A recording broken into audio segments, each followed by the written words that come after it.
தங்கமயில் வீட்டில் போய் அமைதியாகவே உட்காந்துருக்காங்க. வாசலை எட்டி எட்டி பார்த்துக்கிட்டு, என்ன மயில், யார் வராங்க, யார் உன்னை பார்க்க வராங்கன்னு எட்டி எட்டி வாசலே பார்த்துக்கிட்டு இருக்குன்னு சொல்லி பேசிக்கிட்டு இருக்காங்க அவங்க அப்பா. அந்த நேரத்தில் மீனா ஓடி வந்து அக்கா அப்படின்னு கட்டிப்பிடிச்சு சந்தோஷப்பட, என்னாச்சுமா, என்ன விஷயம் அப்படின்னு அங்கே உட்காந்துருக்க மாணிக்கம் கேட்க, இங்கே சுடரும் புரியாமல் இருக்க, பாக்கியமும் புரியாமல் முழிக்கிறாங்க. என்னாச்சு திடுதிப்புன்னு நீ இந்த வீட்டுக்கு வந்திருக்கவ அப்படின்னு பாக்கியம் கேட்க, அக்கா நீங்கள் இன்னும் இந்த விஷயத்தை வீட்டில் சொல்லவே இல்லையா அப்படின்னு சொல்லிட்டு இருக்காங்க. இல்லை இல்லை அப்படின்னு தயங்கியபடி தங்கமயில் சொல்ல, என்னக்கா இவ்வளோ சந்தோஷமான விஷயம், இதை நீங்கள் வீட்டில் சொல்லியிருக்கலாம்ல அப்படின்னு மீனா சொல்லும்போதும், இல்லை மீனா, ஏற்கனவே இந்த மாதிரி ஒன்று நடந்து கடைசியில் அது இல்லாமல் போயிடுச்சு, அதே மாதிரி திரும்ப ஏதாவது நடந்துருமோன்னு ஒரு பயந்தான் அப்படின்னு சொல்ல, இல்லைக்கா நிச்சயமாக அப்படி இருக்காது, நீங்கள் வாங்க முதல்ல அப்படின்னு சொல்லி வெளியே கூட்டிகிட்டு போகிறாங்க. எங்கப்பா அப்படின்னு அங்கே மாணிக்கம் கேட்க, கொஞ்சம் வெயிட்லேயே இருங்க, நாங்கள் வெளியே போயிட்டு வந்துடுறோன்னு தங்கமயிலை கூட்டிகிட்டு ஹாஸ்பிட்டலுக்கு போயிட்டு செக்கப்புக்காக வெயிட் பண்ணி, இங்கே தங்கமயில் பயப்படும் போதெல்லாம் அவங்களுக்கு துணையாக நின்று மீனாவும் இங்கே உதவி பண்ணி கடைசியில் கன்ஃபார்ம் பண்ணிடுறாங்க. அளவு கடந்த சந்தோஷத்தில் மீனாவும் தங்கமயிலும் இருக்க நேராக வீட்டுக்கும் கூட்டிகிட்டு வராங்க. பார்த்து பத்திரமாக்கா அப்படின்னு உள்ளே கூட்டிகிட்டு வர, என்னாச்சுமா, மயிலுக்கு ஏதாவது உடம்புக்கு முடியலேன்னு அப்படின்னு மாணிக்கம் கேட்க, எல்லாம் சந்தோஷமான விஷயந்தான் அப்படின்னு சொல்கிறாங்க. என்னன்னு சொல்லிட்டு இங்கே தங்கமயிலை பார்த்து அங்கே மாணிக்கமும் பாக்கியமும் முழிச்சிட்டு நிற்க, நடக்காத ஒரு விஷயம் இப்போ நடந்திருக்குன்னு சொல்கிறாங்க.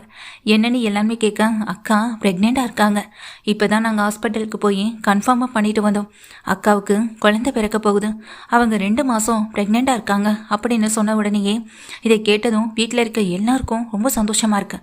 பாக்கிய முகத்துலேயும் அந்த சந்தோஷம் தெரியுது.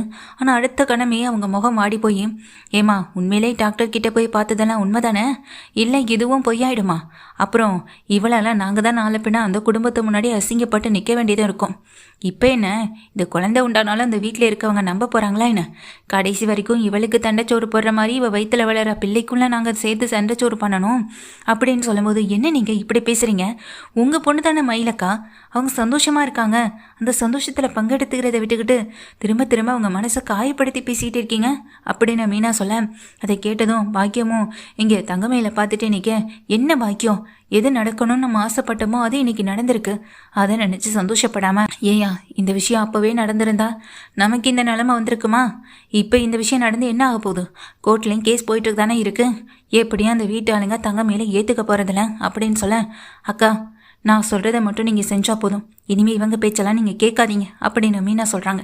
என்ன மீனான்னு சொல்லி கேட்க, நாளைக்கு தானக்கா கோர்ட்டில் கேஸு அப்படின்னு சொல்ல, இந்த சர்டிஃபிகேட் இது எல்லாத்தையுமே எடுத்துகிட்டு வாங்க, மெடிக்கல் சர்டிஃபிகேட் எல்லாத்தையுமே கொண்டு வந்து கோர்ட்டில் கொடுங்க, நிச்சயமாக உங்களுக்கு டிவோர்ஸ் கிடைக்காதுன்னு சொல்லி, என்ன மீனா சொல்கிறேன் அப்படின்னு அதிர்ந்து போன தங்கமயில் கேட்க, ஆமாக்கா உங்கள் வயிற்றில் வளர்கிற கருவை எங்கள் கருத்தில் வச்சோம், உங்களுடைய இங்கே ஒரு மெயினான வார்த்தைகளை அவங்க கருத்தில் வச்சும் தான் அவங்க தீர்ப்பே கொடுப்பாங்க, உங்களுக்கும் சம்மதம் இல்லை, உங்கள் வயிற்றில் விளையாடுற குழந்தைக்காக யோசிச்சு நிச்சயமாக சரவணன் மாமா கூட கொஞ்ச நாள் சேர்ந்து வாழ சொல்லுவாங்க, அது வரைக்கும் நீங்கள் அவங்க கூட தான் அக்கா இருக்கணும் அப்படின்னு சொல்ல, நீ சொல்கிறதெல்லாம் நடக்குமா அப்படின்னு பாக்கியம் சந்தேகத்தோடு கேட்க, அதெல்லாம் நடக்கும், ஆனால் இந்த விஷயத்த நான் தான் சொன்னேன்னு அப்படின்னு சொல்லும்போது, இல்லை மீனா நிச்சயமாக நான் சொல்ல மாட்டேன் அப்படின்னு தங்கமயில் சொல்லிடுறாங்க.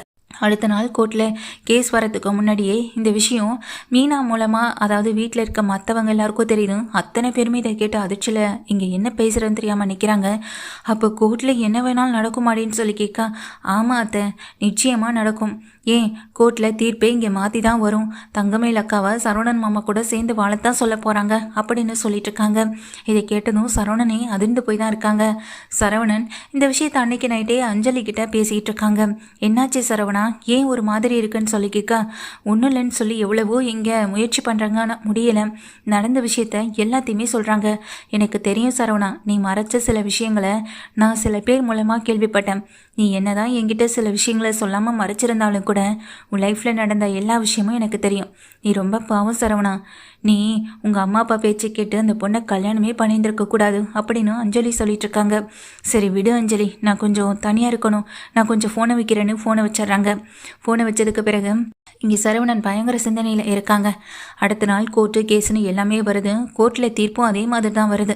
என்னன்னு பார்த்தா தனக்கு சரவணன் மாமா கூட தான் சேர்ந்து வாழ ஆசை, ஏன்னா இப்போ நான் என் வயிற்றில் அவருடைய குழந்தைய சுமந்துக்கிட்டு இருக்கேன்னு சொல்லி கோர்ட்டில் எங்கள் தங்கமேல் சொல்ல பாக்கியமும் அங்கே நின்றுட்டு இருக்க மாணிக்கமும் ஒருத்தர் மாற்றி ஒருத்தர் இந்த தடவையாவது நல்லது நடக்கும்னு நினச்சி வேண்டிட்டு இருக்கும் போது தான் தீர்ப்பு வந்து கேட்டது போல் வருது. மீனா சொன்னது போல் இந்த பெண்ணோட கருத்தில் கொண்டும் அதே போல் அந்த குழந்தைய இங்கே மையமாக வச்சும் கொஞ்ச நாள் தங்கமயில் அந்த வீட்டில் அவங்க குடும்பத்தில் தான் இருக்கணும் அப்படின்ற மாதிரி தீர்ப்பும் கொடுத்துட்றாங்க.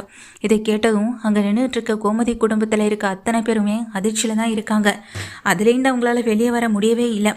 என்னடா இப்படி ஆகிப்போச்சுன்னு வெளியே வந்து நிற்கிறாங்க இங்கே கோமதியும்.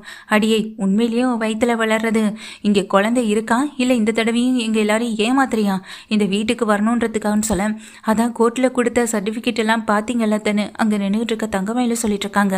கொஞ்ச நேரத்துலையே இங்கே மனசு உடஞ்சி வீட்டில் இருக்க மற்றவங்க எல்லாரும் கிளம்பி போக சரவணனும் அங்கே நின்றுட்டு இருக்க மயிலும் ஒருத்தர் மாற்றி ஒருத்தர் பார்த்துக்க என்ன மாமா பார்த்துக்கிட்டு இருக்கீங்க வாங்க அப்படின்னு சொல்லிட்டு இங்கே மீனா சொல்கிறாங்க.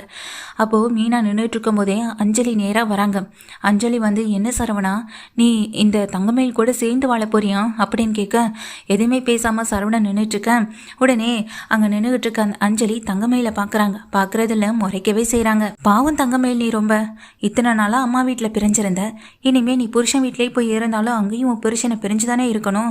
உன்னோட கையில் விழுந்த இந்த நம்பிக்கையுடைய சாபம் தான் இந்த குழந்தைய. உண்மையை சொல்லணும்னா சரவணன் உன்னை காதலிச்சதுனால இல்லை நீ சொன்ன பொய்யால தான் அவன் உன்னோடவே இருந்தான். இன்னும் என்ன முகத்தை வச்சுக்கிட்டு அவன் வாழ்க்கையில் திரும்பி வர நினைக்கிறேனே எனக்கு தெரியலை. எத்தனை பொய்களை சொல்லி இங்கே நீ சரவணனை ஏமாத்திருக்க.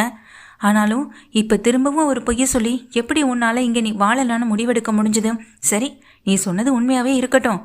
ஆனாலும் எந்த முகத்தை வச்சுட்டு நீ போய் அங்கே போகலான்னு இருக்க அப்படின்னு அங்கே அஞ்சலி கேட்குறாங்க. அது மட்டும் இல்லாமல் அந்த அஞ்சலி தங்கமயில பார்த்து உண்மையிலேயே இது உன் குழந்தை தானா இல்லை ஏற்கனவே சரவணன் கிட்ட சொன்ன பொய் மாதிரி இப்போவும் இது ஏதாவது பொய் சொல்லிட்டு இருக்கியா இல்லை இந்த குழந்தைக்கு சரவணன் தான் உண்மையிலே அப்பாவான்னு கேட்க வந்தேன் அப்படின்னு சொல்லும்போது அங்கே நின்றுட்டுருக்க பாக்கியத்துக்கும் கோவம் வருது. இங்கே நின்றுட்டுருக்க மீனாவுக்குமே கோவம் வருது அஞ்சலி பேசினதை கேட்டு. அஞ்சலி அப்படியே திகச்சு போய் நிற்க என்ன சரவணா பண்ணிட்டு இருக்க நீ திரும்ப வரலன்னு சொல்லி கூப்பிட வந்த எங்கள் குமதியுமே இதெல்லாம் கேட்டு அப்படியே ஆடி போய் தான் நிற்கிறாங்க. முக்கியமாக என்ன சொன்ன அப்படின்னு சரவணன் அஞ்சலியை கேட்க இல்லை சரவணா ஏற்கனவே இந்த தங்கமேல் உன் வாழ்க்கையில் என்னென்ன பொய் சொல்லியிருக்கா இப்போவும் அதே மாதிரி பொய் சொல்ல மாட்டான்னு என்ன நிச்சயம்? இந்த குழந்தை உண்மையிலேயே அவள் வயிற்றில் வளர்றதாவே இருக்கட்டும் அது உன் குழந்தை தான்றதுக்கு என்ன நிச்சயம்? இந்த தடவையும் உன்னை பொய் சொல்லி ஏமாற்ற மாட்டான்னு என்ன நிச்சயம் சரவணா அப்படின்னு சொல்லி அந்த அஞ்சலி கேட்கும்போது போதும் அஞ்சலி அப்படின்னு வேகமாக சத்தம் போடுறாங்க. இதுக்கு மேலே ஒரு வார்த்தை பேசினா நான் மனுஷனாவே இருக்க மாட்டேன். நான் உன்னை என் ஃப்ரெண்டாக நினச்சி தான் இத்தனை நாள் நான் உன்கிட்ட பேசிக்கிட்டு இருந்தேன். ஆனால் நீ என்னுடைய பர்சனல் லைஃப்ல எல்லாம் தலையிட்டு இந்த அளவுக்கு நீ பேசணுன்ற அவசியமே கிடையாது. ஏதோ நாம் முன்னாடி காதலிச்சோம் கல்யாணம் பண்ணலாம்னு ஆசைப்பட்டோம் நடக்காத பட்சத்தில் பிரிஞ்சிட்டோம். நீ உன்னுடைய லைஃப்பை பார்த்த நான் என்னுடைய லைஃப்பை பார்க்க வந்துட்டேன். இப்போது ரெண்டு பேர் லைஃப்லேயும் பிரச்சனை. அந்த பிரச்சனையை பற்றி பேசுகிறதுக்காக தான் நம்ம இங்கே பேசவே ஆரம்பித்தோமே தவிர முழுக்க என் லைஃப்பில் நீ தலையிட்டு எல்லாத்தையுமே முடிவு பண்ணுறதுக்காக நம்ம பேசலாம் அஞ்சலி அப்படின்னு அங்கே சரவணன் சொல்கிறாங்க. சரவணன் சொன்னதை கேட்டதும் அங்கே நின்றுகிட்டு இருக்க அந்த அஞ்சலி அப்படியே திகச்சு போய் நிற்க தங்கமயிலுக்கும் எனக்கும் 1000 பிரச்சனை இருக்கலாம். ஏன் பிரச்சனை இருந்துக்கிட்டே தான் இருக்கு. இப்போ வரைக்கும் அவளுக்கும் எனக்கும் கொஞ்சம் கூட பிடிக்கவே இல்லை தான். ஆனால் அவள் வயிற்றில் வளர குழந்தைய பற்றி தப்பாக பேசுகிறதுக்கான உரிமை உனக்கு கிடையாது. ஏன்னா எனக்கு தெரியும் அந்த குழந்தை யார் குழந்தைன்னு.